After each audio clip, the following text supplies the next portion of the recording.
फिलहाल भारतीय बाजार काफ़ी बुलिश स्थिति में है और आने वाले दिनों में भी भारतीय बाजार ऐसे ही कुछ करते हुए नजर आएंगे। ये कहना है जेफरीज और बैंक ऑफ अमेरिका, उसके अलावा कई ब्रोकरेज हाउसेज है जो भारतीय बाजारों पर अनुमान लगाते हुए नजर आए हैं पिछले 2 दिनों में। जैसे भी करके आपने देखा कि जो सभी ब्रोकरेज हाउसेज है वो भारतीय बाज़ारों पर बुलिश है, लेकिन एफआईआईज़ को लेकर क्या कह रहे हैं ये तो आपने देख ही लिया कि यहाँ पर वैल्यूएशंस को लेकर एफआईआई जो है चिंतित है। उनका मानना ये है कि भारतीय बाज़ारों में कई शेयर्स के जो वैल्यूएशंस है अभी भी काफ़ी महंगे हैं।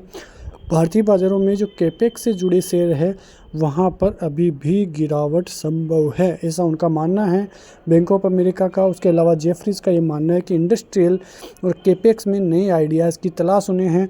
यदि भारतीय बाज़ारों में थोड़ा करेक्शन होता है तो फिर एफआईआईज़ भारतीय बाज़ारों की तरफ फिर से निवेश कर सकते हैं। लेकिन एक चिंता का विषय है एफआईआईज़ को लेकर चाइनीज़ बाज़ारों में इंटरेस्ट रेटें कम हो चुकी है। वहाँ पे इकोनॉमी को बूस्ट करने के लिए लगभग 150 बिलियन युआन जो है झोंके जा रहे हैं इंडस्ट्रीज़ में। कई बैंकों को लगभग 5 कमर्शियल बैंकों को जो है पूंजियत दी जा रही है।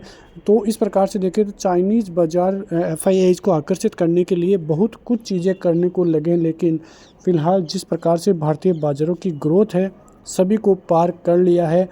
यहाँ पे आप देखोगे तो दीपन मेहता जो कि एक बहुत बड़े विशेषज्ञ हैं, वो अपने भारतीय बाज़ारों को लेकर क्या विचार रखते हैं यहाँ पे आप देखोगे तो मंदी की कोई स्थिति नहीं है। 5% या 10% का सुधार भी असंभव लगता है क्योंकि पैसा गिरावट पर ख़रीदारी के लिए तैयार है।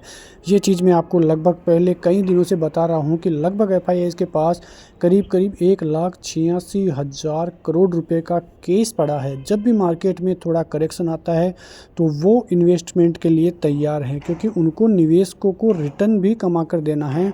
और यदि केस उनके पास ऐसे ही पड़ा रहेगा तो वो रिटर्न कैसे कमा कर देंगे, वो इसलिए क्योंकि भारतीय बाज़ारों में पिछले कई दिनों से करेक्शन नहीं आया है। वो चाह रहे हैं कि छोटा मोटा करेक्शन भी जी आ जाए तो भारतीय बाज़ारों में करेक्शन के लिए वो तैयार हैं, एक बड़ी रैली के लिए वो तैयार हैं।